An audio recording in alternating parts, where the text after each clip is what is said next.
Hey there, I'm so glad you're here.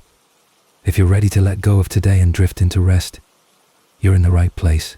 Take a breath, like and subscribe if you haven't yet. Now close your eyes, and let's begin. Story 1. The babysitting setup. It all started back when I was still in high school. I had just begun babysitting, mostly for family friends here and there. Nothing too serious, just enough to make a little extra money. But not long after that, I started college, and money suddenly became more important. I decided to give babysitting another try. The idea seemed simple enough. I created a small homemade advertisement on a piece of cardstock. I remember carefully writing out my phone number and adding a tiny picture of myself in the corner. It wasn't high-tech by any means, but it was what people did back then. I went around to a few supermarkets near where I lived and pinned my cards to those small cork boards they always had by the entrance. I remember stopping at 3 different locations. That was all I planned to do, and I didn't really expect anything to come of it. To my surprise, the very next day, I received a phone call. It caught me off guard because it happened so fast. On the other end of the line was a woman who told me she was a single mother looking for a babysitter for her 6-year-old child. She explained that she worked night shifts and needed someone to watch her child the following evening. She sounded calm and straightforward, and she even said she was fine with the rates I had listed on the card. Without thinking too much, I accepted the job. I was excited. Honestly, it felt like something productive, and I'd finally get to earn a bit of cash. She gave me the address and told me what time to arrive the next day. That was it. No red flags.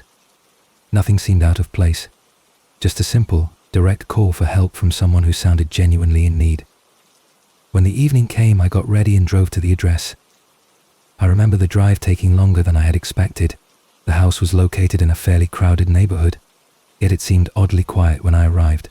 The house itself was small and a little run-down, but nothing that seemed suspicious on its own. I walked up to the front door and knocked. The woman answered quickly, barely opened the door, greeted me without much warmth, and then stepped outside. She handed me no instructions, gave no tour of the house, and mentioned she'd pay me when she got back. Then, without another word, she left. That exchange was abrupt and unsettling, but I told myself I've not to overthink it. I stepped inside the house, taking in my surroundings. There was a light on in the kitchen, but every other room was dark. I didn't hear a child. No laughter, no footsteps, no bedtime chatter. It struck me as odd.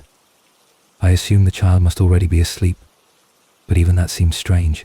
I realized, all at once, how little information I had. I didn't know the child's name, their bedtime routine, whether they had allergies, or any sort of emergency contacts. It felt wrong. I slowly walked through the downstairs area. The living room had barely any furniture, just a couch and a small coffee table. It felt more like a shell of a home than a place where someone truly lived. I turned on a light and glanced at the other rooms. Still, I saw no signs of a child.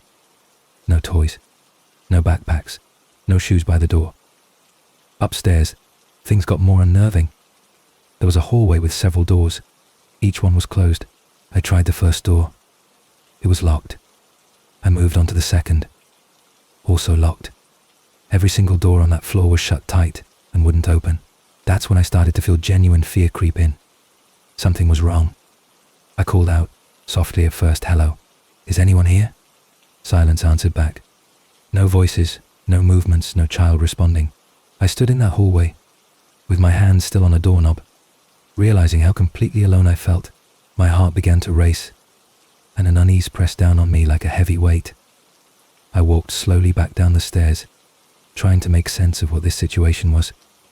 I had no way to reach the woman who hired me. No backup plan. I was just stuck there, inside a house that no longer felt like it made any sense. Then I heard it, the soft creak of a door upstairs opening. I froze. My eyes darted toward the staircase.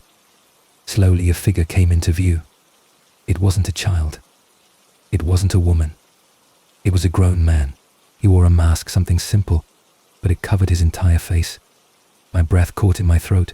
He stood at the top of the stairs, silent, unmoving, just watching me. I didn't wait. My body took over before my brain could catch up. I turned and sprinted for the front door, threw it open, and ran as fast as I could back to my car. My hands shook as I fumbled with the keys, managing to get inside, lock the doors, and call the police. As I sat there, breathless and trembling, I saw the man walk out of the house. He didn't look at me. He didn't run. He simply strolled down the street and vanished into the shadows. When the police arrived, I told them everything. They entered the home and searched it thoroughly. When they came back out, what they told me made my stomach turn.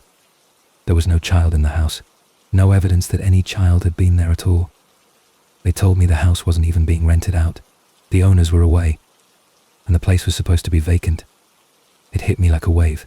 I had been lured there, deliberately. Someone had orchestrated this entire situation to get me inside that house, alone. For what purpose? I still don't know. Maybe they wanted to scare me, maybe worse, but it didn't matter anymore. I had made it out. The next day, I went to every supermarket where I had posted my babysitting card and took them down. I removed every trace of that ad. I didn't want another call. I didn't want to risk someone else trying to trick me into walking into something I couldn't get out of. That night changed how I saw everything, how I viewed strangers, how I approached opportunities, how I trusted my gut. I realized that danger doesn't always come loudly. Sometimes it greets you softly, in the form of a phone call and a quiet house. I learned that I had to be more careful, more guarded. But I also learned to trust my instincts, because something inside me, even then, had known something wasn't quite right. Sometimes I still think about that moment, at the top of the stairs, the figure in the mask silently appearing from behind a door that was supposed to be locked. It comes back to me at the most unexpected times, when I walk into a quiet building alone, or when I pass by a house with all its lights off. It's a reminder that the world holds more shadows than we often notice, and that sometimes survival depends not on what you know, but on how fast you listen to the voice inside that tells you to run. I didn't get the closure I hoped for. I never found out who he was, or what exactly he planned to do, but I made it home. And sometimes, there has to be enough. Story 2. The Stranger on the Road. It had been a long day, the kind that wears you down, slowly and silently, until you realize that your energy has quietly slipped away while the clock crept into the night. I was finally on my way home, driving through a stretch of road that was far removed from any town or well-lit neighborhood. The moon cast a silver glow on the asphalt, and my headlights illuminated a seemingly endless line of trees on both sides. It was late, around 11 p.m. I think, and the air outside the car was heavy with silence. There weren't many cars out there, and in fact, for miles at a time, I saw nothing at all. Just me, the road, and the shadows that whispered by as I drove. That's when it happened. The engine of my car began to sputter. At first I thought it was nothing, just a hiccup, maybe something caught in the system, but then it coughed louder and gave up completely. The vehicle slowly rolled to a halt, and despite trying to start it again multiple times, the engine simply refused to turn over. I stepped out of the car and stood alone under the open sky. There was no cell signal, which I confirmed after pacing back and forth while holding my phone in the air, like some desperate offering to the digital gods. The wind was soft, but the stillness of the world around me made it feel unsettling. Occasionally, a vehicle would appear in the distance and drive past, but none of them stopped. I tried waving. I even stood on the edge of the road with my arms outstretched. Still, no one slowed. After about 15 minutes of trying to flag someone down and failing, I came to the reluctant conclusion that my best option might be to walk. The nearest town was about 15 miles away, and even though the distance was daunting, I figured someone along the way would stop and help. I grabbed my small backpack, locked the car, and began walking down the shoulder of the road. Eventually, after what felt like forever, a car pulled up beside me. It was an old, beat-up sedan, clearly well worn and barely holding itself together. The windows were slightly fogged, and inside sat a middle-aged man with a shaggy beard and tired eyes. He leaned over, rolled down the window, and asked if I needed a ride. I hesitated. Every alarm in my brain whispered caution, but desperation is a powerful thing. I explained what happened, and asked if he could drive me into town. He said he was heading that way anyway, against my better judgment. I got in. The door creaked as it closed behind me. The seats were worn and had the faint scent of old cigarettes. We began to drive, and at first things were normal. He was polite, even cheerful in a quiet sort of way. He asked me about my car, and we shared small talk about auto troubles and unreliable engines.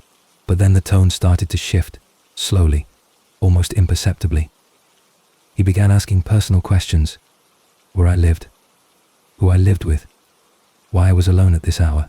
His eyes kept darting to me in the rearview mirror, quick glances that lingered just a second too long. My answers became shorter, more cautious. I could feel my heart speeding up, and my grip on my bag tightened. We were no longer following the most direct route into town. Instead, he made a sharp turn onto a narrow, unlit road that twisted through thick woods. I asked him where we were going. He said it was a shortcut. My stomach sank. I knew I had made a mistake, but I kept my voice steady and tried to stay calm. The road got bumpier. The woods on either side seemed to lean closer, and my sense of unease grew into something that was difficult to contain. Then he pulled over, claiming he needed to check something under the hood. I stayed in the car, watching him as he stepped out. He moved slowly, methodically, opening the hood and pretending to tinker with something, but his hands didn't look busy. They looked like they were stalling. I could feel the weight of the moment pressing down on my chest. My instincts were screaming now. I made the decision right then. I was going to run if anything changed. Before I could move, he slammed the hood shut and slid back into the driver's seat. He smiled faintly and said it was just a minor issue. We could continue. I nodded silently, hoping my face didn't betray the panic churning inside me. After another 10 minutes of winding roads, we finally reached the outskirts of town. As soon as I saw familiar lights in the distance, I told him he could drop me off at the gas station up ahead. I thanked him and got out as quickly as I could, almost stumbling in my rush to get away. I stepped into the fluorescent glow of the gas station, like someone climbing out of water after being pulled under too long. I felt exposed but also relieved. The man didn't follow. He simply turned around and drove off into the night. I stood outside for a while, trying to catch my breath, until I went inside and called a tow truck. The man working behind the counter was kind enough to let me wait there until help arrived. When the tow truck driver pulled up, I explained the entire situation. He gave me a long, uneasy look and told me I had been lucky. He'd heard stories, ones that began similarly, with people stranded on back roads and then picked up by someone who didn't mean well. In some cases, the victims were never seen again. My heart sank a little further at the realization. He drove me to where my car had broken down, then towed it to a small garage nearby. I spent the night in a nearby motel, but sleep was nearly impossible. Every creak of the walls, every hum of the air conditioner sounded like footsteps, like approaching danger. In the days that followed, I kept thinking about that ride, about the moment he turned off onto that narrow road, about how quiet he became when the woods got dense. I kept wondering what he was thinking. If I had acted more nervous, would he have done something? Was he planning to hurt me and changed his mind? Or was it all just a bizarre encounter with someone who lacked social grace? The questions never really left me, but the answers didn't matter as much as the lesson I had taken away. I now trusted my instincts above everything. When that voice inside whispers danger, I listen. I don't question it anymore. I still don't know who was, and I never saw him again. But sometimes, when I'm driving late at night, and I pass an old car on the side of the road, I wonder if someone else is having the same experience, alone, afraid, calculating their chances in the dark. I hope they find their way to safety. I hope they listen to that small, urgent voice inside, because that night, I could have disappeared without a trace, but something in me had refused to go quiet. It kept me alert, kept me watching, and most importantly, kept me alive. Story 3. The Parking Lot Follower. It had been one of those long, meandering afternoons spent wandering through stores in the mall, letting time melt away beneath the buzzing of overhead lights and background chatter. I'd lost count of how many shops I'd visited, maybe 10 in total, and I'd collected more bags than I'd planned. Clothes, shoes, a few gifts, and some things I didn't even need. When I finally decided to leave, the sun had already gone down, and the once bustling mall had quieted into something hushed and nearly vacant. The corridors that had earlier been full of shoppers were now still, and the sound of my own footsteps echoed more than I liked. I made my way to the exit, clutching the shopping bags in both hands, my legs tired and my thoughts already drifting toward a hot bath and an early night. The parking lot was as enormous as I remembered, only now it looked different in the dim evening light. It was half empty and unsettlingly silent. I tried to recall where I had parked, scanning the rows for my car. Eventually I spotted it near the back, where few other vehicles remained. As I headed toward it, I saw someone else walking, moving diagonally toward my car from another direction. He was wearing a grey jacket, his hands deep in his pockets, and something about him made me pause. He didn't look like someone casually walking through the lot or heading to his own car. He looked like he was coming directly toward me. I quickened my pace slightly and reached my driver's door, just as he stepped closer, closing the distance between us faster than I had expected. "Hey," he called out, his voice casual but urgent. I turned to look at him, visibly threatening, but the way he kept one hand stuffed deep into his jacket pocket made me feel uneasy. His other hand gestured slightly as he spoke. "Sorry to bother you," he said, "but I was wondering if you could give me a ride, just somewhere nearby." My heart started racing. My instinct flared up immediately, telling me that something wasn't right. I told him, politely but firmly, that I couldn't help him. I apologized, but my voice was short and direct. He didn't respond with anger or disappointment. He just stood there, staring, like he was trying to gauge if I might change my mind. That left hand of his never once left his pocket. It was like he was holding something, or pretending to. I opened my car door and tossed my bags inside, never taking my eyes off him. He didn't move. He didn't even try to walk away.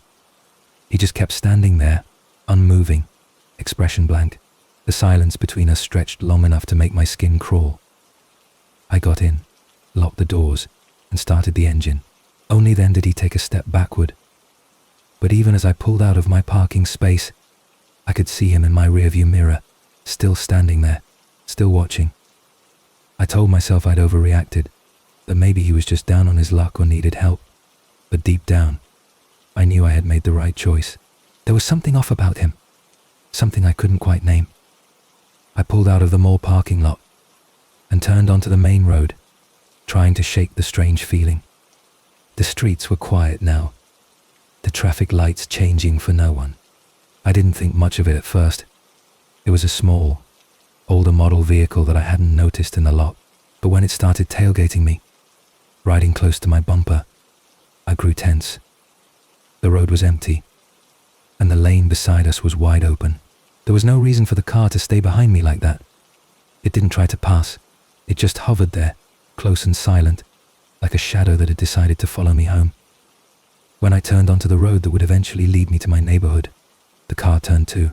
That's when the dread really settled in. I told myself to stay calm. Maybe it was coincidence. Maybe they were just heading the same direction. But when they began flashing their high beams at me, bright light flooding my mirrors on and off like a warning, I knew it wasn't innocent. I turned again, taking a route I wouldn't normally take, and the car followed. I passed a gas station, a few closed shops, and then something caught my eye. A police station. It was coming up quickly on my right. Without thinking twice, I turned sharply into its parking lot and drove straight up to the entrance.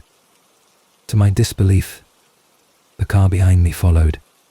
It pulled into the lot, hesitated, then did a quick U-turn before speeding away down the road. I sat in my parked car, heart pounding, watching its taillights vanish into the dark. I waited a few moments before stepping inside the station and telling them what had just happened. I described the man I'd seen in the mall parking lot. I explained the behavior of the vehicle that had followed me. Unfortunately, I hadn't gotten a good look at the license plate. Still, they took down the information, and one of the officers even checked the surrounding roads for signs of the car, but nothing came of it. That night, when I finally made it home, I locked all the doors and closed every curtain. I didn't sleep well. I kept thinking about how easily things could have gone differently. What if I'd said yes to giving him a ride? What if I hadn't noticed the police station? What if I hadn't trusted my instincts? In that short span of time, I realized how fragile safety can be. How something as mundane as a trip to the mall can turn into something that lingers in your mind for months. The unknown intentions behind that blank stare, that silent pursuit. Those things leave impressions far deeper than any ordinary danger. In the days that followed, I kept looking over my shoulder. I checked my locks twice. I changed my routine, never leaving at the same time, always being aware of my surroundings. I even started carrying pepper spray, something I had never considered before. I didn't want to live in fear, but I also didn't want to be unprepared.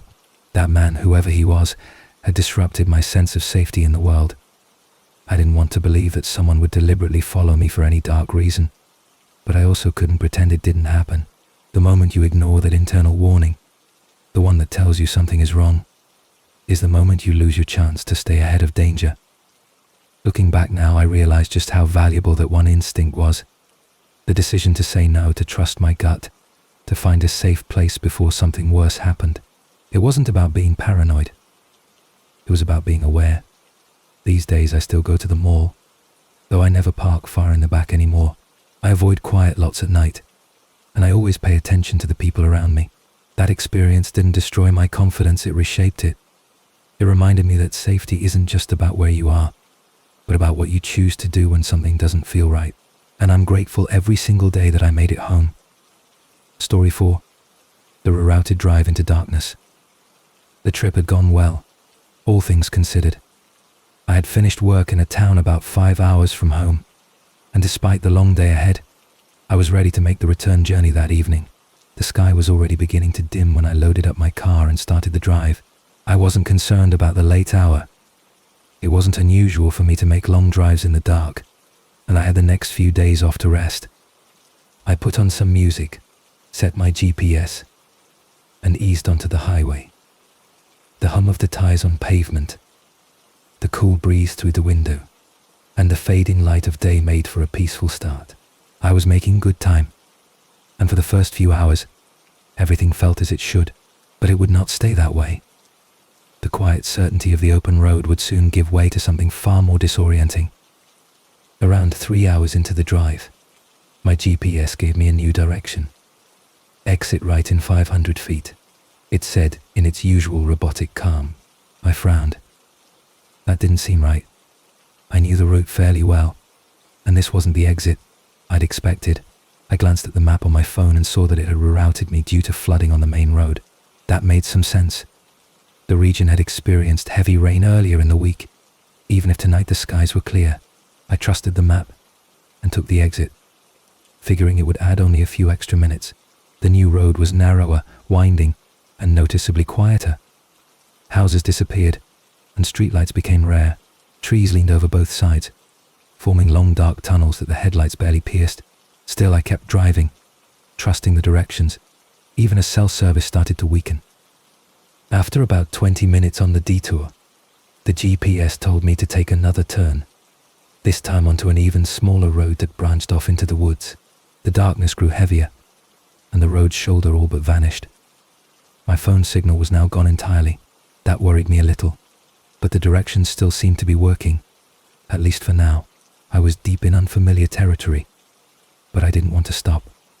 I wanted to get home. As I continued driving, my car's fuel light came on. I hadn't noticed how low it had gotten during the first leg of the trip. I figured I'd find a gas station soon.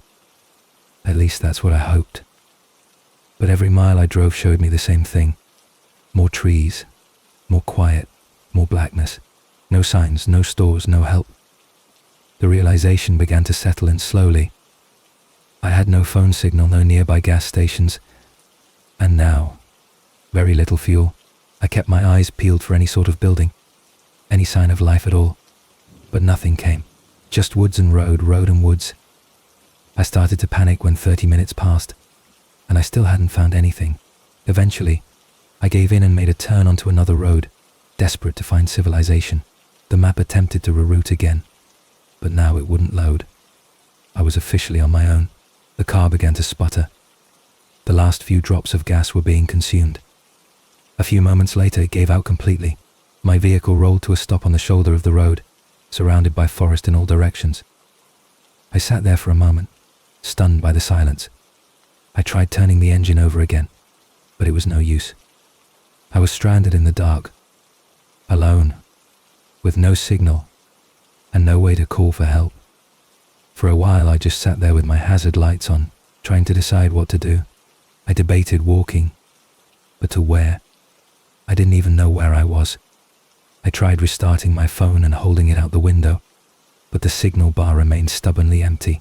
That's when I saw headlights in the distance, slowly growing brighter as they approached from behind. Finally, I thought, maybe someone who could help. The car passed me by without stopping, just another traveler. I didn't blame them. It was late, and I might have done the same. But then something strange happened. The car that had passed me braked in the distance. I saw its red lights glowing. Then, slowly, it began to turn around. I watched, puzzled. The headlights were off now, which made it harder to see, but the car came back and stopped about 50 feet behind mine, parked on the opposite side of the road. The door opened, and a man stepped out. I couldn't make out his face, but I could tell he was wearing dark clothing and something covering his head, a hood or a mask. My heart began to race. He wasn't saying anything. He wasn't calling out to offer help. He was just walking, slowly, toward my car. The feeling in my stomach turned to ice. Every instinct I had screamed at me to get away. Without wasting another second, I grabbed my phone, keys, and wallet, and slid across the seat to the passenger side. I opened the door as quietly as I could, stepped out into the tall grass, and ran into the woods. I didn't stop to think. I just ran. I could hear him behind me crashing through branches, chasing me. My breath came hard and fast, the cold air burning my lungs.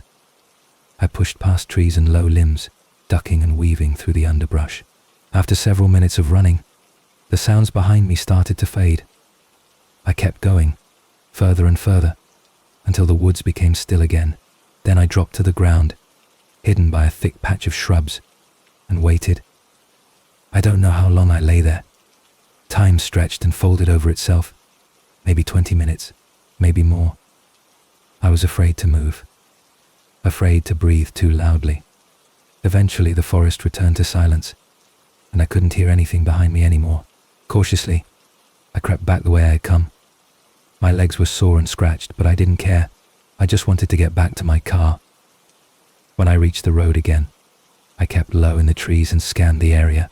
The man and his car were gone. My car sat exactly as I had left it, untouched.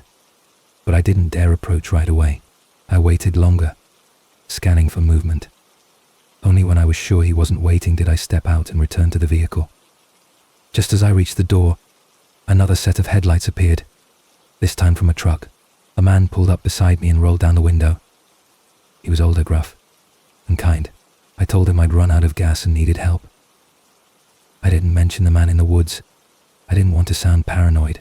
To my relief, the truck driver happened to have a spare gas can in the back. He let me use it without question and gave me directions to a small gas station just a few miles ahead. I thanked him over and over again. With the small amount of fuel, I got the car running and drove straight there. I filled the tank, got some food, and stayed parked at that station for almost an hour before I felt ready to leave. That night changed the way I thought about late-night drives and GPS rerouters. I used to think of the road as a place of freedom and calm. Now I know how quickly it can become something else. I never found out who that man was, or what he wanted. I never learned whether he'd been waiting for someone to come down that road or if I'd just been in the wrong place at the wrong time. But I know this, he wasn't there to help. He wasn't there by accident.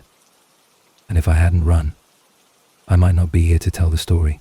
Sometimes the danger doesn't announce itself with a bang. Sometimes it comes silently, headlights off, creeping up behind you when the road disappears into the dark. Story 5. The Silent Hallway.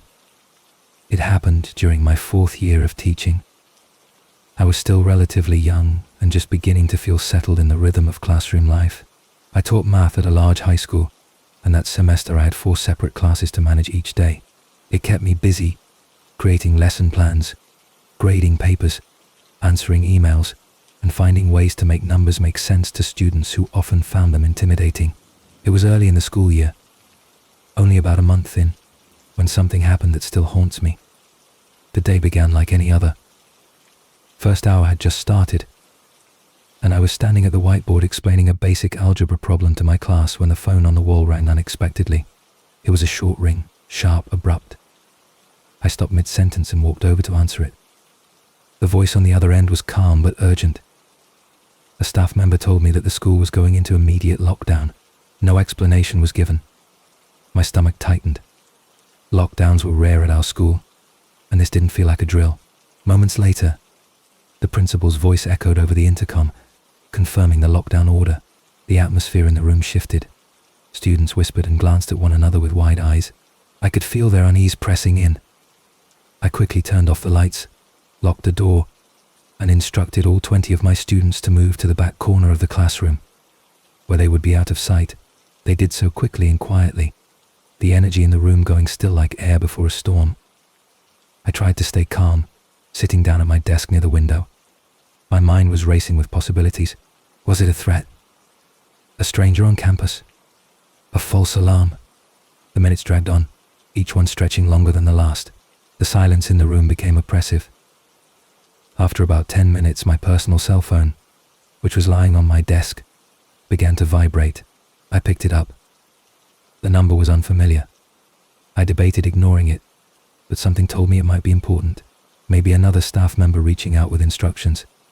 Maybe the administration had to resort to using personal numbers. I answered cautiously. A male voice on the other end spoke clearly and formally, telling me I was needed in the principal's office right away. I was confused.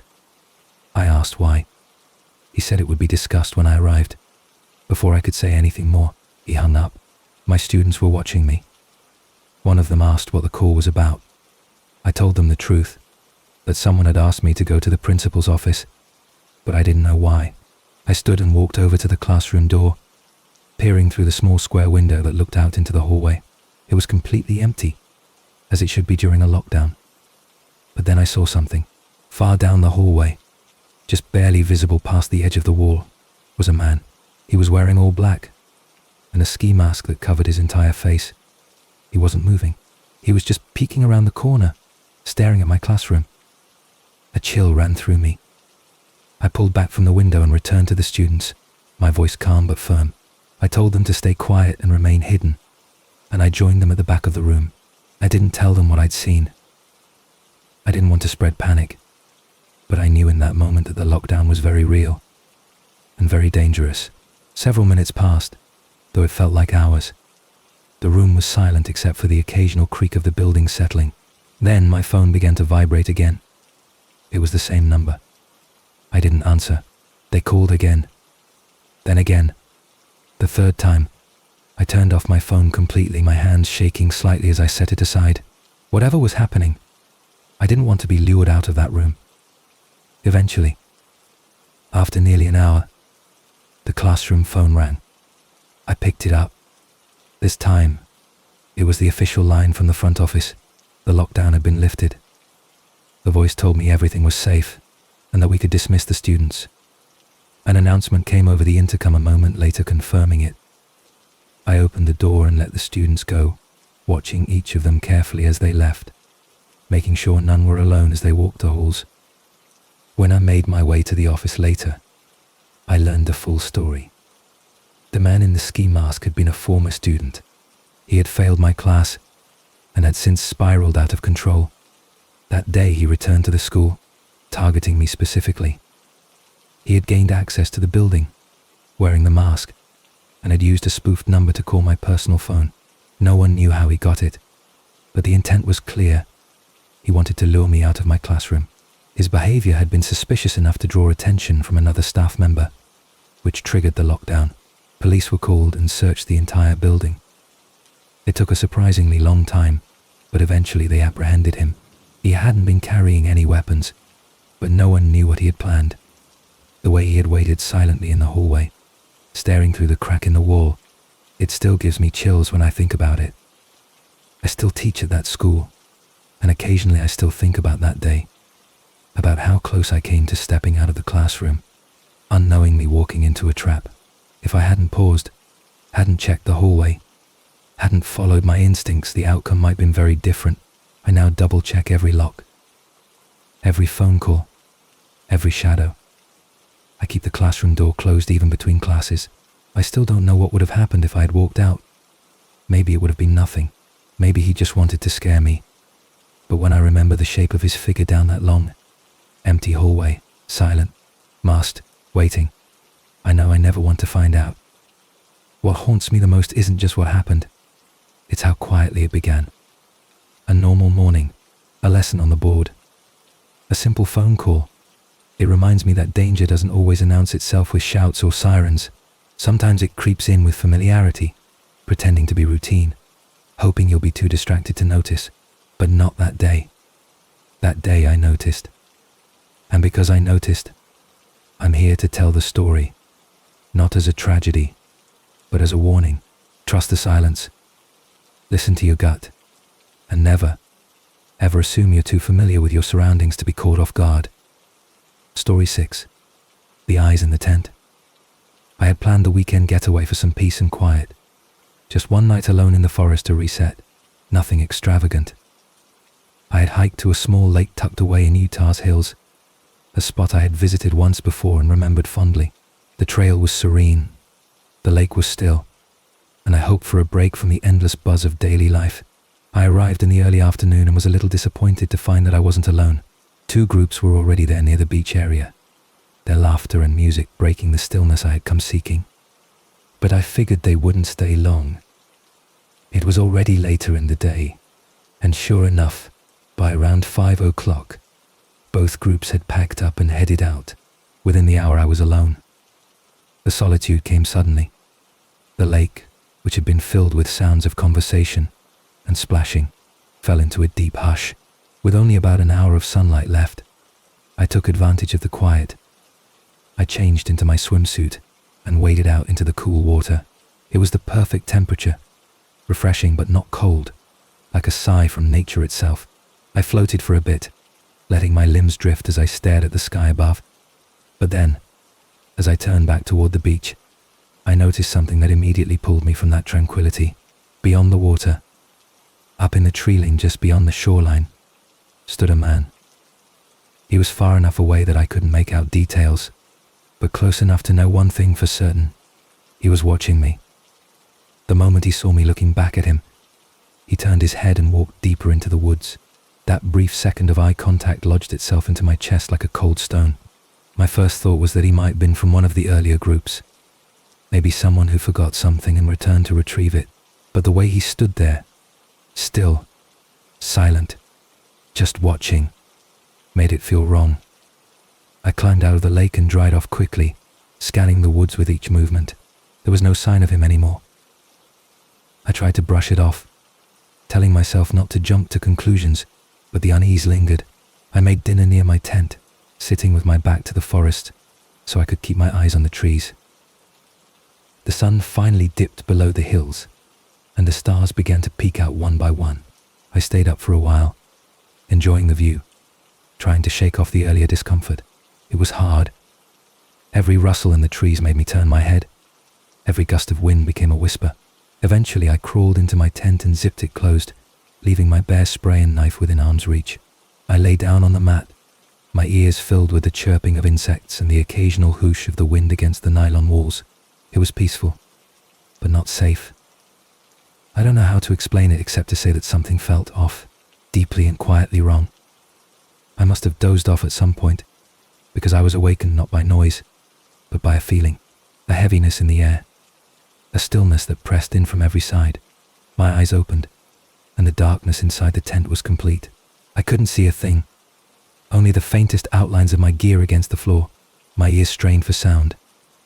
At first all I heard was the breeze and the bugs, but then something else, a breath maybe. I stared toward the front flap of the tent and realized, with a cold rush of horror, that it was open. Not fully, but just enough to reveal a shape. A face, or more accurately, eyes wide, watching, gleaming faintly in the darkness. I didn't scream. I didn't speak.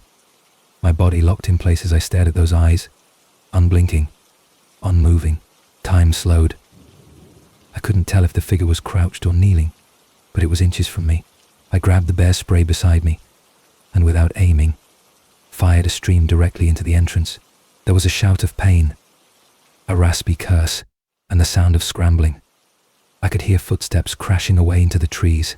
I coughed violently, my own eyes burning, but I didn't stop. I grabbed my knife, zipped the tent open fully, and ran out barefoot, spinning in every direction, but he was gone. The woods were too dense, too dark. I couldn't see where he went. I didn't even know what direction he'd come from. I packed everything in a frenzy, tossed what I could into my bag and grabbed the rest by hand. I didn't bother with the trail. Instead, I used the GPS I had brought, hoping it would guide me through the woods back to the parking area. My eyes were still stinging, and my skin felt like it was on fire from the bear spray, but I didn't stop moving. I tripped more than once on roots and uneven ground, but I kept going, kept pushing through the brush, driven by something primal and absolute. After what felt like hours, I reached the gravel lot where my car sat, empty and waiting. Just as I unlocked the door, I saw headlights approaching from the road. I froze. Was it him? Coming back? I was ready to run again, to disappear into the woods if I had to, but the headlights belonged to a pickup truck. It slowed beside me, and a man inside asked if I was okay. He was older, calm and kind. I told him everything in a rush, about the man, the tent, the eyes. He listened without interruption, and when I was done, he nodded and told me to wait in the car. He called the local police for me. When they arrived, they searched the area but found nothing. No footprints. No sign of the man who had been watching me. I drove home that night, too shaken to sleep, too stunned to fully process what had almost happened. I never went camping alone again. Not even once. And while part of me misses the quiet, the stargazing, the solitude, I know I won't return to it. The image of those eyes staring into mine, from just beyond the flap of my tent, is carved into my memory. I don't know who he was. I don't know how long he'd been watching me. But I know this. He waited until I was asleep. He crept silently across leaves and branches. He knelt just outside the door, and for reasons I'll never know, he stopped there. I can only hope it was the bear spray that drove him away, and not some twisted sense of amusement. I'll never understand it fully, and I've learned not to try. Some moments in life aren't puzzles to solve, they're warnings, and I heard mine loud and clear. Story 7. The River and the Man in Pink. It was a trip that should have been filled with peace, family, and the timeless rhythm of flowing water. I was 12 at the time, spending a week with my family on a summer fishing trip down in southern Alaska, growing up in Two Rivers, a small town tucked deep into the Alaskan wilderness. I was used to the quiet, used to the cold, and used to the long stretches of sunlight that painted the landscape in surreal gold during the summer months. Life there was simple. We had dirt roads, thick forests, and endless silence. My parents had always taught me to respect the wild, to understand its beauty and its danger. But they also taught me to be wary of people, especially strangers. Still, nothing they told me had prepared me for the strange encounter that would happen by the Russian River. Our camper was parked high on a hill overlooking the river, and we took a winding trail down each day to fish. The river was crowded, not with nature, but with people combat fishing, as they called it. Anglers lined up shoulder to shoulder, each one trying to outmaneuver the next to snag a salmon. It was chaotic but weirdly exciting. That evening, however, everyone began to pack up and leave. It was Father's Day, and I had it in my heart to catch a fish for my dad. I decided to stay behind, moving down the river to find a quieter spot away from the hustle of other fishermen. The river curved through thick forest, and soon I found myself alone, the distant shouting and laughter of the crowd fading into the white noise of rushing water. The sun was low in the sky, but in Alaska, it never really set in summer. The sky was still bright, still endless. I was waist deep in the water, struggling to catch even a glimpse of a fish, when I heard it, a branch snapping on the opposite bank. I turned, expecting a bear, which wasn't unusual in the area, but instead of fur and claws, I saw a man crouched behind the trees. He was pale, with curly blonde hair, and wore a bright pink hoodie that stood out like a stain against the forest green. He stood slowly, realizing he'd been spotted. I froze. He smiled and called out to me in a rough, cracked voice. "Hey there, boy. That net looks useful. Come on over here. I've got a secret spot with plenty of fish." Every instinct in me said no. But I was 12 and I was scared. I didn't say no, I just nodded vaguely, hoping he'd leave. He kept talking, telling me where to meet him, gesturing toward a path through the trees. Then he turned and slowly disappeared into the brush. The moment he was out of sight, I turned and walked quickly in the opposite direction, but my relief was short-lived. When I looked back, I saw him again, this time standing on the bridge that crossed the river, staring at me. His expression was unreadable. He didn't yell. He didn't move. He just raised his hand and motioned for me to come. I pretended not to see, continuing downriver, praying to find someone else. A couple appeared up ahead, holding hands and laughing. I quickly joined them and pretended to fish nearby. But like before, I lost myself in the water, lost track of time. The river had a way of making hours feel like minutes. When I looked up again, the couple was gone. I was alone. Again. That's when I heard it. A loud crashing of water, footsteps charging toward me. I turned in time to see a flash of pink. The man was back. He lunged toward me, grabbed the collar of my shirt, and yanked hard, nearly choking me. "Thought we were going to share your net," he whispered, though his grip betrayed the calm in his voice. He began dragging me toward the trees, toward that so-called secret spot. My feet scraped the riverbed. My heart pounded. I tried to scream, but my throat was tight with fear. Still I flailed. I kicked. I twisted in his grip. And then, a sound cut through the trees, voices. Someone shouting. More voices following behind, my mother's voice among them. The man froze. He released me so suddenly that I fell into the river, water rushing over my head. I surfaced, coughing, choking, sputtering. Through blurred eyes, I saw a group emerging from the forest, my mom, my brothers, other campers. They had come looking for me. The man vanished. I don't know which direction he went, only that he was gone.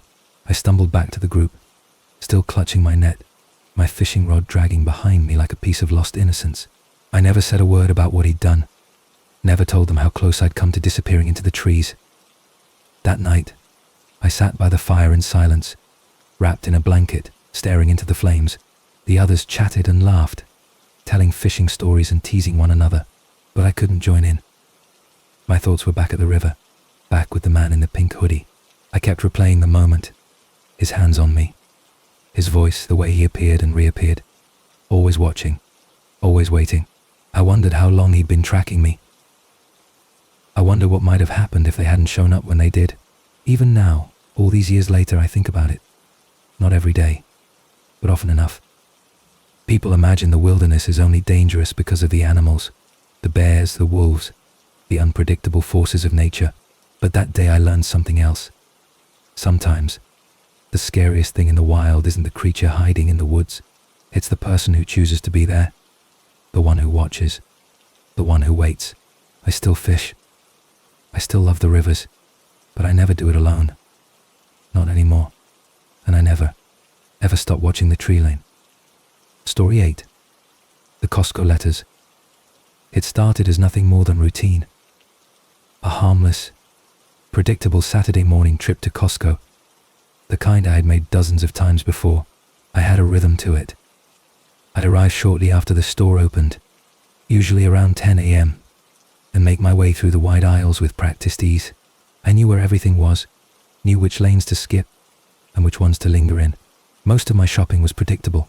Fresh produce, dry goods, a few household items. It rarely took more than 30 minutes. The savings were good, and the store was only 5 minutes from my house, which made it even more convenient. I never once thought anything bad could happen there. It was just shopping. Ordinary, safe, and completely unremarkable, until it wasn't. That particular Saturday began like any other. I finished my shopping, loaded the car, and drove home without incident. It wasn't until later that day, when I checked my mailbox, that things began to shift.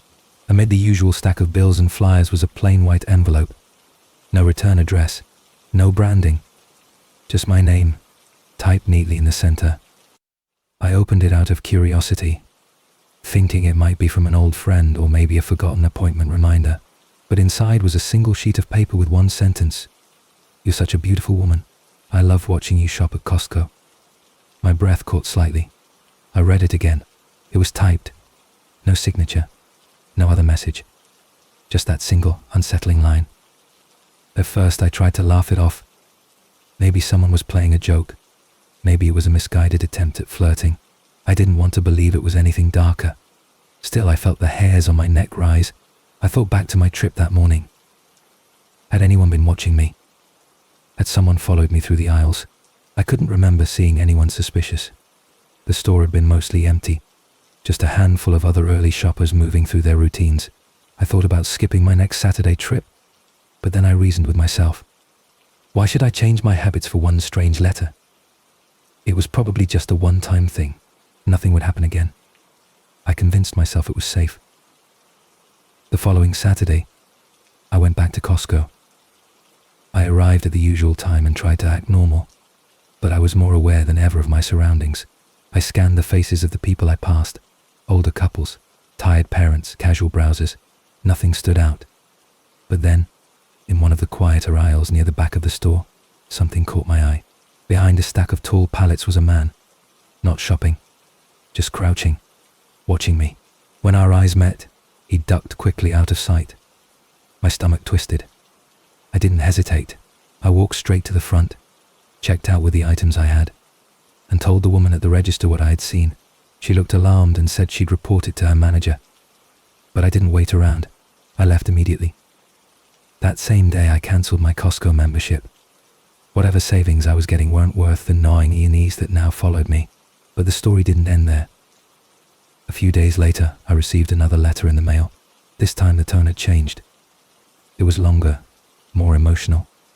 The writer expressed disappointment that I hadn't spoken to him. He said he had waited for me, that he was sorry if he had scared me, that he hadn't meant any harm. And then, at the end, he wrote that he wouldn't bother me anymore.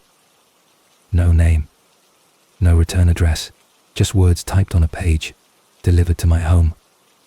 That sentence, "I won't bother you anymore," should have brought relief. But it only deepened the dread, because to write that, he had to know where I lived. He had followed me home at some point, watched me unload groceries, observed my schedule. The realization settled over me like a shadow. I was no longer dealing with a creepy shopper at Costco. This was someone who had made a decision to cross into my life, uninvited, unnoticed. That kind of silence, that kind of patience, is far more chilling than someone who simply stares too long in a public space. This person had made me part of their story, and I had never given them permission. A week passed. Then two. No more letters. No knocks at the door. But on the third week, on a calm and ordinary evening around 8 p.m., I heard a knock. It was soft but deliberate. I walked to the window and pulled the curtain aside just enough to see. It was him. The man from the store. The one who had crouched behind the pallets, standing on my porch, not holding a weapon, not yelling, just standing. He knocked again, then stepped back and waited. I didn't move. I didn't make a sound. After several minutes he turned and walked away. I held my breath, thinking it was over, until I heard another knock, this time at the back of the house. That's when I called the police. I whispered into the phone, giving them my address, explaining what had happened. By the time they arrived, he was gone. They searched the property but found nothing. They told me that if he returned, I should call again immediately. That night, I barely slept. Every sound in the house felt magnified. I kept the lights on and a heavy object near my bed, but he didn't come back. And strangely, he never contacted me again after that night. No more letters, no more knocks, just silence, as if he had made a decision to disappear as easily as he had arrived. To this day, I don't know who was or what he wanted. Maybe it really was just obsession. A lonely man grasping at something he imagined. Maybe he thought he loved me. Maybe he had convinced himself that he was meant to be in my life. Or maybe it was something darker. I try not to let myself spiral too far into those questions. All I know is that he crossed the line. Many of them, in fact. And I still carry the echo of that boundary being breached. I've since moved, changed routines, and built new habits of caution. But the memory stays, like an unanswered knock echoing in the dark. Story 9. The last bus home. It was a cold November evening, the kind where even the streetlights seem tired and the air carries the weight of quiet things. I had just finished a long shift at the diner downtown and missed my usual ride home. I didn't drive back then, so my only option was the city bus, the last one of the night. The terminal was nearly empty when I arrived. Just a few other souls waiting. A tired-looking woman with 2 plastic grocery bags, an old man scribbling something in a notebook, and a teenager with headphones who looked half asleep. I sat on a bench near the end of the platform and waited, pulling my coat tighter around me as the wind whipped in through the gaps. The bus arrived on time, 10:43 p.m., its headlights carving twin tunnels through the darkness. I boarded and nodded politely at the driver, who looked more like a scarecrow than a person, with a long face and sunken eyes that didn't blink when I greeted him. He said nothing in return. I took a seat near the middle, not too close to the front, but not in the back either. That's how I always did it, just far enough from everyone else to feel invisible, but still close enough to see an exit, if I needed one. A few others boarded behind me, including the woman with the bags and the old man, who took the seat directly across the aisle.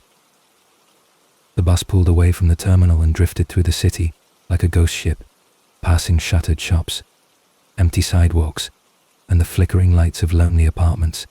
The rhythm of the ride lulled me into a daze, but after about 15 minutes, I began to notice something strange. The bus wasn't following its usual route. We passed intersections that looked unfamiliar, turned onto streets I didn't recognize. At first I thought maybe there had been a detour. Construction maybe. But no signs were posted, and no other passengers seemed to react. I looked around and realized something else. There was no sound. No hum of the engine. No chatter. Just silence, heavy and strange. I glanced toward the front, hoping to see the driver adjusting a route or checking a map. But he was still, rigid, staring straight ahead as if carved from stone. I stood and walked slowly down the aisle toward him, trying not to disturb the other passengers. "Excuse me," I said softly. "I think we might be off route." He didn't respond. His hands gripped the wheel, knuckles pale. I looked out the windshield and realized I didn't recognize anything outside. Not a single landmark, no buildings. Just trees, endless trees on either side of the road, their branches clawing at the glass like skeletal hands. When I turned back toward the passengers, I noticed something that made my chest tighten. The woman with the bags was gone. So was the teenager. Only the old man remained, and even he was no longer writing, just staring out the window with blank, glassy eyes. I moved back to my seat and sat down slowly, trying to calm my breath. Maybe I'd dozed off. Maybe this was a dream or some vivid hallucination born from exhaustion. But the chill in the air was too real. The smell of dust and old vinyl too sharp. I pulled out my phone to check the GPS, but it wouldn't load. No signal. No bars. Just a spinning wheel that never stopped. Then the bus slowed. It didn't come to a full stop, just rolled forward at a crawl. Outside the window, through the trees, I saw something. Figures, lined along the roadside, not moving, not speaking, just standing. Dozens of them, maybe more, all facing the bus. As we passed, their heads turned in unison, following us with unblinking eyes. Some were tall, others hunched, all of them draped in clothes that seemed decades out of date. It was like passing through a corridor of forgotten time. I pressed my face against the glass, trying to see more, but the fog on the window distorted their faces. I couldn't tell if they were alive. I couldn't even tell if they were human. The driver never looked at them, never slowed or acknowledged their presence. He just kept driving. The old man across from me finally turned and spoke. His voice was a rasp, barely louder than a whisper. "They don't like it when you stare," he said. "Best to look straight ahead." I turned away from the window, heart pounding, and faced the front. We drove in silence for what felt like an hour. The road curved and narrowed, the trees growing thicker until they formed a tunnel overhead. I closed my eyes, trying to will myself awake. But when I opened them, we were still there, still moving through that eerie forest. Then, without warning, the bus stopped. The driver finally turned to face us. His eyes were empty sockets, hollow and dark, and his voice sounded like wind through a cave. "End of the line," he said. The doors opened with a hiss.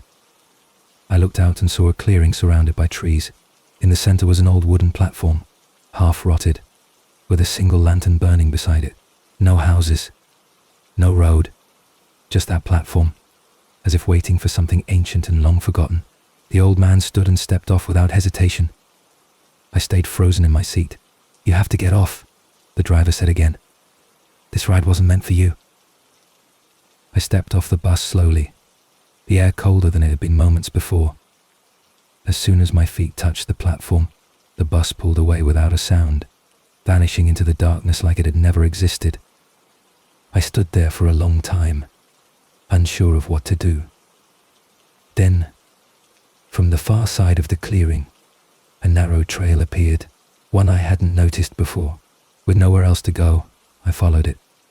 Eventually, after what felt like forever, I emerged back onto a familiar road, headlights in the distance. A real bus this time. A different driver. No trees, no figures. Just the normal world again. I never spoke of that night, but I never rode the last bus again.